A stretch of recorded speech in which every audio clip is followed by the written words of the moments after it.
তারা নেমে এসেছিলেন কোটা সংস্কারের দাবিতে, তারপর তারা নেমে এসেছিলেন ফ্যাসিস্ট হাসিনা সরকারকে বিদায় দেওয়ার আন্দোলনে। যারা শহীদ বরণ করেছেন 2 আগস্টে, তাদের অনেক ছাত্র নিরাপদ সড়কের আন্দোলনের সাথে সম্পৃক্ত ছিলেন। ফ্যাসিস্ট সরকারের যে উলঙ্গ চেহারা, সেটা আমরা প্রথম দেখি। আগে তো পরিষদদের ক্ষেত্রে দেখেছি, ছাত্রদের ক্ষেত্রে বিশেষ করে আমরা দেখি রাত্রে সকালে বাদ দিয়া করছে। যখন সড়ক আন্দোলনের জন্য নিরাপদ সড়কের ছাত্ররা নেমে আসে, সে সময় কি বর্বর নির্যাতন, একটা রাষ্ট্র, একটা সরকার যে কিরকম বর্বর হতে পারে, কিরকম ফ্যাসিস্ট হতে পারে, সেই দৃশ্য আমরা সেদিন দেখেছিলাম।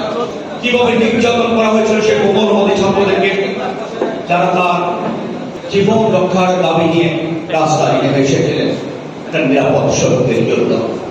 সেদিন ছাত্রদেরকে ছাত্রলীগের সে সন্ত্রাসী বাহিনী, সেদিন যুবলীগের সন্ত্রাসী বাহিনী, সেদিন সরকারের লেলিয়ে দেওয়া বাহিনী কিভাবে নির্যাতন করেছে আমরা দেখতে আমাদের গা শুরু করেছে। সেদিন সাংবাদিক শফিকুল আলমকে, শহীদুল আলমকে কিভাবে নির্যাতন করা হয়েছিল, পাকড়াও করা হয়েছিল, সেটাও আমরা দেখি, জেলে নেওয়া হয়েছিল। যার চূড়ান্ত রূপ 2 আগস্টে আমরা দেখেছি। কেনই আন্দোলন, কেনই আন্দোলন, কেন আমরা নিরাপদ সড়কের কথা বলছি? সম্প্রতি পদভারতে একটা রিপোর্ট বের হয়েছে, আপনারা দেখবেন। সেখানে বলা হয়েছে প্রতিবেদনটাতে গত 11 বছরে সড়কে দুর্ঘটনা ঘটেছে 60,980টি, এবং এসব দুর্ঘটনায় গণহত্যার শিকার হয়েছেন 1,05,338 জন, এবং আহত হয়েছেন 1,49,847 জন। বুঝেন, অর্থাৎ 11 বছরে 1,05,000 লোক সড়কে জীবনে দিত হয়েছে। এই যে সড়কে যে লোকগুলো মারা যাচ্ছে, এই লোকগুলো কিভাবে মারা যাচ্ছে? কিছু লোকের ইচ্ছার কারণে। যেমন ধরুন, সেদিন ক্যান্টনমেন্টের একটা স্কুলে যে আন্দোলন শুরু হয়েছে, দুপুর ছাত্রকে যা মেরে ফেলা হলো, সেটাকে কি আমি নিছক দুর্ঘটনা বলবো? রাস্তার পাশে দাঁড়ানো ছিল, আপনার বাস এসে তাকে চাপা দিয়ে, দুটো গাড়ির মধ্যে প্রতিযোগিতার কারণে এসে চাপা দিয়ে মেরে ফেললেন। এটাকে তো আমি দুর্ঘটনা বলতে চাই না, এটাকে আমি হত্যা বলতে চাই। তারপরে আমি সড়কে গণহত্যা শব্দটি বলছিলাম। পাশ থেকে ধাক্কা দিয়ে, প্রায় আমি দেখি 4 থেকে ধাক্কা দিয়ে ফেলে দিয়ে মেরে ফেলে। এটাকে আমি কিভাবে বলছি একটা দুর্ঘটনা? আমি এটাকে গণহত্যা বলতে, আমি হত্যা বলতে চাই। গত 11 বছরে পথচারী যারা আমার রাস্তার পাশে হাঁটছেন বা দাঁড়িয়ে আছেন, সেই ধরনের লোককে হত্যা করা হয়েছে 17,150 জনকে। সুযোগ সড়কের পরিস্থিতিটা কি? এই অবস্থায় আজকে সড়কে দুর্ভাগ্যজনক সত্য আন্দোলন করছেন, দীর্ঘদিন ধরে ছাত্ররা করেছেন, শুরুই করেছেন। এটা বড় সভ্য সমাজ আপনি কল্পনা করতে পারেন। মানুষ মরছে, 2 দিন শুক্রের দিন ঘুরে যান। আপনি ছাত্রদের আন্দোলনের পর একটা খসড়া ট্রাফিক আইন করা হতো, এই কি কোনো প্রয়োগ আপনার ঠিক আছে? লোক দেখানো একটা আইন করে এর কোনো প্রতিকার পাওয়া যায় না। আপনি যদি আজকে দেখেন এগুলো কেন হচ্ছে, দেখবেন অধিকাংশ আজকে যে সড়কে দুর্ঘটনা করছে, এগুলো ব্যাপারে গাড়ি চালানো করে আপনি দেখবেন, এবং অতিরিক্ত গতিতে গাড়ি চালানো গাড়ি দেখবেন সবচেয়ে বেশি লোক মারা যাচ্ছে বা দুর্ঘটনা ঘটানো হচ্ছে।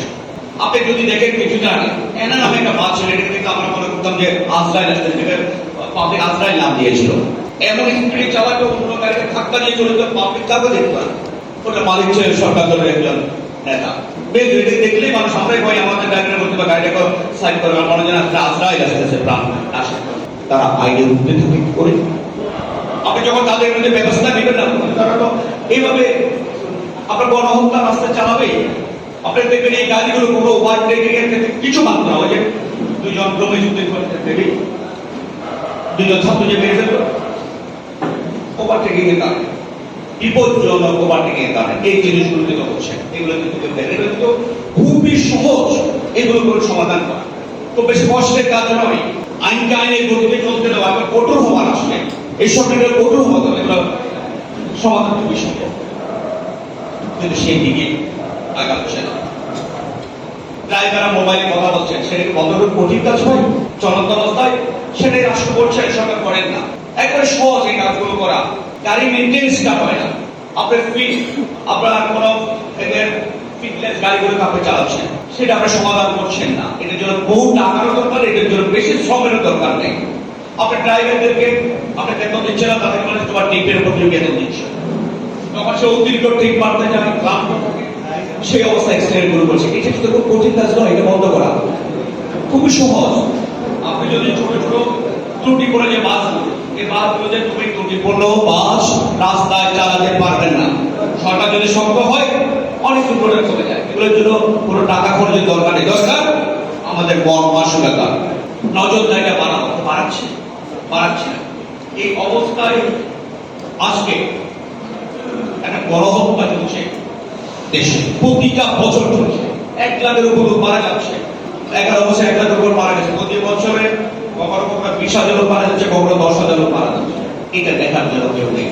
আমাদের সবাইকে যেভাবে আমরা ফেসিবাদের বিরুদ্ধে আমরা সোচ্চার হয়েছিলাম, ফেসিবাদে না হওয়ার জন্য সবাই রাজপথে নেমে এসেছিলাম, সবাই প্রতির যার অবস্থান থেকে আমরা ফেসিবাদে না বলেছি, সহজ উচ্চারণ করেছিলাম। আজকে আমার মনে হয় সময় এসেছে যে সরকারি গণহত্যার বিরুদ্ধে না বলা, সেই লোককে সবাইকে নিয়ে আসার জন্য আজকে রাজনীতি আছেন, রাষ্ট্র পরিচালনা করবেন, তাদের প্রতিনিধি এখানে আছেন।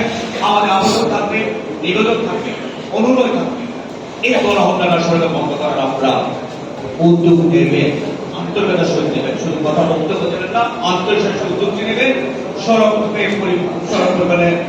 সড়কে যে গণহত্যা সেটা বন্ধ করে আমরা পেরেছি তো। তখন ছিল এই দেশের শিক্ষা ব্যবস্থার ক্যান্সার, সেগুলো বন্ধ হয়ে গেছে না, এক মিলিয়নে বন্ধ করে দিয়েছে।